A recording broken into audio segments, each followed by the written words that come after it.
To write a project DR, click the Create New DR option, which opens the New Discrepancy Report page.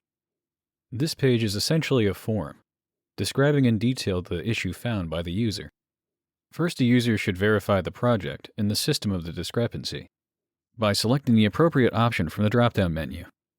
Next, the user should enter the appropriate IC, load revision, and 3-key master version, with the discrepancy found in the provided blank fields. The next 3 categories are drop-down menus, where the user selects the priority of the DR and the responsible engineer.